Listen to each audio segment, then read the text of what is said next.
Assalamualaikum to all of you. So let's start our today's video. आज हम बात करेंगे जॉन स्टॉलवर्थी की most famous poem Sindhi women के बारे में. सो फर्स्टली हम जॉन स्टॉलवर्थी के बारे में जान लेते हैं. That who was John Stallworthy. John Stallworthy जो हैं वो 18 जनवरी को 1935 में लंदन में उनकी पैदाइश हुई और उनके पेरेंट्स जो थे उन्होंने न्यूजीलैंड से लंदन की तरफ मूव किया. His grandfather John Stallworthy was also a great poet. He admitted in Dragon School and then Rugby School in his childhood. और वो बहुत फेमस और ग्रेट राइटर भी थे और उन्होंने 7 साल की उम्र में ही लिखना शुरू कर दिया.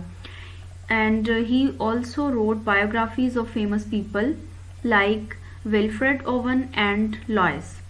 और उन्होंने अपने जो 7 वॉल्यूम्स ऑफ पोइट्री को भी पब्लिश करवाया और उनमें मोस्ट फेमस था अ फैमिलियर ट्री, जो कि एक ब्यूटीफुल बुक है और वो कलेक्शन है उसमें प्रिटी पोएम्स का, many pretty poems of John. ठीक है, और यहाँ पे उनका एड्रेस मेंशन है, home address. Next, these are the some awards honours of the John स्टॉलवर्थी.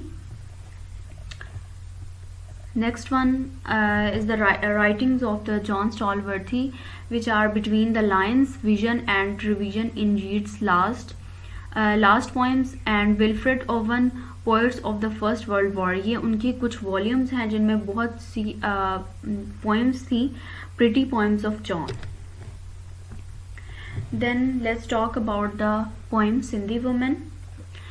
Barefoot through the bazaar, and with the same undolent grace as the cloth blown back from her face, she glides with the stone jar high on her head, and not a ripple in her tread.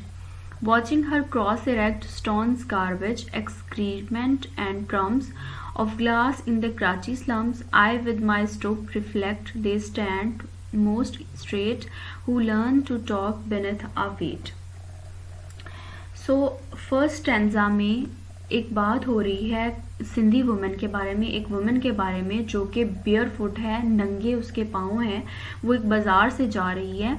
And with the same indolent grace, और वो same अपनी जो चाल है उसके साथ जा रही है, as the cloth blown back from her face. और जो उसके चेहरे पर जो वो उसका दुपट्टा है वो हवा की वजह से लहरा रहा है. She glides with the stone jar, और उसके सर पे एक स्टोन जार है, high on her head and not a ripple in her trade. और यहाँ पे बताया गया कि उसके सर पे एक वज़न है, एक वेट है, स्टोन जार है, लेकिन उसके बावजूद उसकी जो चाल है उसमें कोई भी रिपल नहीं है, कोई भी डगमगाहट नहीं है. Watching her cross erect, stones, garbage, excrement and crumbs. और यहाँ पे स्टोन्स, गार्बेज और इन सब चीज़ों को शो करते हुए हमें कराची स्लम्स के बारे में बताया जा रहा है, of glass in the Karachi slums, कि वहाँ पे इतना सब होने के बावजूद वहाँ पर कांच के टुकड़े हैं, वहाँ पे गंदगी के ढेर हैं, और वो उन सब में से आराम से गुजर कर जा रही है, हालांकि उसके जो पाँव में उसके वो नंगे पैर जा रही है. आई विद माई स्टूप रिफ्लेक्ट. और यहाँ पे लास्ट लाइंस में जो पोइट है वो अपने आप को उस वुमेन के साथ, उस सिंधी वुमेन के साथ कंपेयर कर रहे हैं कि वो इस वेट को लेके भी बहुत स्ट्रेट फॉरवर्ड है, बहुत सही जा रही है और उसे कोई ऐसा मसला पेश नहीं आ रहा. लेकिन उसके बावजूद मैं ऐसा हूँ कि मैंने ऐसा कुछ फेस भी नहीं किया, उसके बावजूद मैं मेरी जो चाल है वो उसमें डगमगाहट है और मैं सीधा खड़ा भी नहीं हो सकता. This stand most straight, who learn to take beneath a weight. और यहाँ पे लास्ट लाइन में बताया गया है कि वो लोग जो कि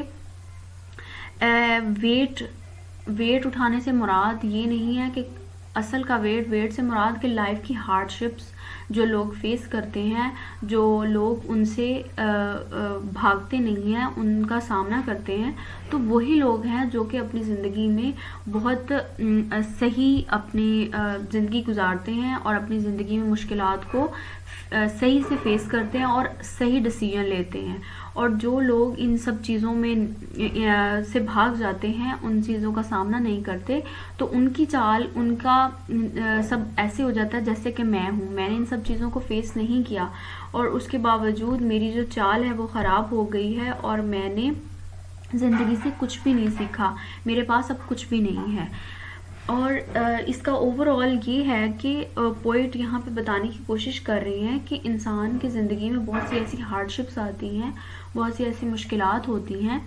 और जैसे यहाँ पे कराची स्लम्स की बात की गई है कि यहाँ पे इतनी बुराइयाँ हैं, इतना सब कुछ है, लेकिन उसके बावजूद उसकी चाल बिल्कुल ठीक है और वो उस वेट को लेकर चल रही है और उसकी ट्रेड में कोई रिपल नहीं है। और जो लोग इन सब चीज़ों से भाग जाते हैं, फ़रार हासिल करते हैं, तो वो अपनी ज़िंदगी की मुश्किलात को वहीं छोड़ देते हैं। उनका सामना अगर वो करें तो वो अपनी ज़िंदगी में बहुत अच्छी तरह आगे बढ़ सकते हैं और अपनी लाइफ में सही डिसीजन ले सकते हैं। मज़ीद इसकी थीम से क्लियर हो जाएगा। The poem is an appreciation and admiration of a working woman of Karachi slums. Work creates rhythm on life. यहाँ पे ये लाइन बहुत इम्पॉर्टेंट है कि जो वर्क है इंसान अब करता अपनी ज़िंदगी में, हार्ड वर्क करता है, वो उसकी ज़िंदगी में रिदम लेके आता है। रिदम से मुराद कि उसकी ज़िंदगी को वो एक हार्डशिप से निकाल कर उसकी ज़िंदगी को मतलब खुशियों से भरता है कि वो उन सब चीज़ों से भागता नहीं है, उन सब चीज़ों को फेस करता है। Work keeps a person strong and vigilant. और वो सब हार्डशिप्स उसको स्ट्रॉन्ग बनाती हैं, विजिलेंट बनाती हैं। An idle person will soon decay. और जो लेज़ी पर्सन होता है, जैसे पोइट ने खुद को कहा है, वो जल्दी इन सब चीज़ों से ख़त्म हो जाता है। This poem also portraits slums of Karachi in a few words realistically. The poet praises a women who is walking softly holding her head straight. और यहाँ पे सिंधी वुमेन के ज़रिए वो उसको प्रेज करते हुए ये बता रहा है कि किस तरह जो यहाँ पे मतलब औरतों की भी बात हो रही है ना, कि औरतें किस तरह हार्डशिप्स को फेस करती हैं, लेकिन उसके बावजूद वो अपनी ज़िंदगी में बहुत स्ट्रॉन्ग रहती हैं, बहुत विजिलेंट रहती हैं और अपनी ज़िंदगी में बेहतर फ़ैसले करती हैं। उन पर बहुत सी जिम्मेदारियाँ होती हैं, लेकिन उसके बावजूद वो इन सब चीज़ों को साथ लेकर चलती हैं, किसी चीज़ को वो छोड़ती नहीं है। सो आई होप कि आपको ये पॉइंट क्लियर हो गई होगी। So thanks for watching. Allah हाफ़िज़।